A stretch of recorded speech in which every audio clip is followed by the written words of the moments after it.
اور پھر آپ صلی اللہ علیہ وسلم اسی بدبو کو ختم کرنے کے لیے آپ صلی اللہ علیہ وسلم کثرت سے مسواک فرمایا کرتے تھے، کثرت سے مسواک فرمایا کرتے تھے۔ آپ صلی اللہ علیہ وسلم نے ارشاد فرمایا کہ السواک مطہرۃ للفم ومروۃ للرب، فرمایا کہ یہ جو مسواک ہے، فرمایا کہ یہ منہ کو پاکیزہ کر دیتی ہے اور اللہ تعالیٰ کو راضی کرنے کا ذریعہ ہے۔ مسواک سے اللہ تعالیٰ راضی ہوتے ہیں اور اس سے منہ پاکیزہ ہوتا ہے۔ اور آپ صلی اللہ علیہ وسلم نے فرمایا کہ اگر مجھے اپنی امت کے بارے میں مشقت کا ڈر نہ ہوتا، مشقت کا خطرہ نہ ہوتا، تو میں اپنی امت پر واجب کر دیتا اس بات کو کہ وہ مسواک کیا کریں۔ فرمایا کہ مجھے صرف مشقت کا ڈر ہے کہ میری امت مشقت کے اندر پڑ جائے گی، ورنہ فرمایا کہ میں لازم کر دیتا کہ ضرور ضرور مسواک استعمال کیا کریں۔ اور آپ صلی اللہ علیہ وسلم نے ارشاد فرمایا کہ جبرائیل علیہ السلام میرے پاس آتے رہے، فرمایا کہ جبرائیل علیہ السلام میرے پاس آ کر بار بار مجھے مسواک کرنے کی تلقین کرتے رہے، بار بار مجھے مسواک کرنے کی تلقین کرتے رہے۔ فرمایا کہ مجھے یہاں تک خطرہ محسوس ہونے لگا کہ زیادہ مسواک کرنے کی وجہ سے کہیں میرے منہ کا اگلا حصہ گھس نہ جائے۔ فرمائیں کہ مجھے خطرہ محسوس ہونے لگا کہ کہیں زیادہ مسواک کرنے کی وجہ سے میرے منہ کا اگلا حصہ گھس نہ جائے، اس لیے کہ ہر وقت آپ صلی اللہ علیہ وسلم کا معمول تھا کہ بار بار مسواک کرنا۔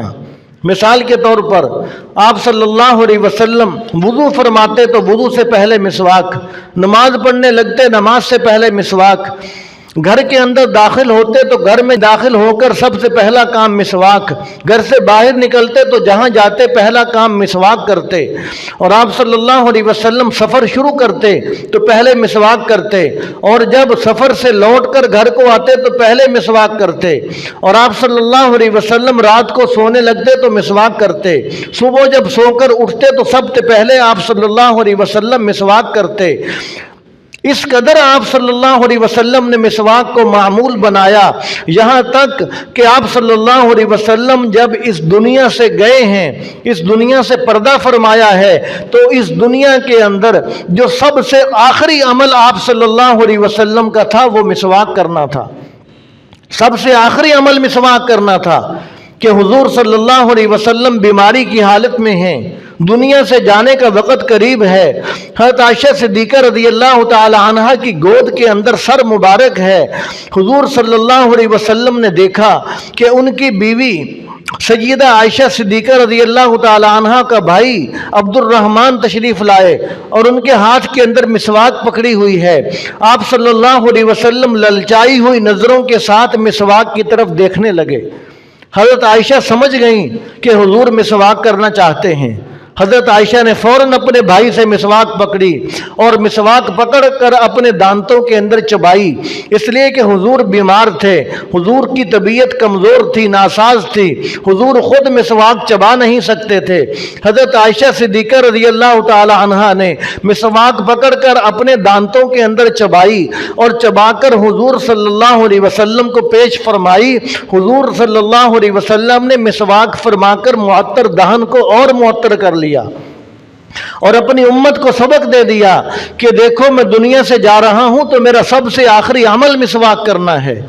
اور آپ صلی اللہ علیہ وسلم نے ارشاد فرمایا کہ وہ نماز کہ جو مسواک کر کے ایک نمازی پڑھتا ہے، فرمایا کہ اس نماز کا ثواب دوسری نمازوں سے 70 گنا زیادہ ہے۔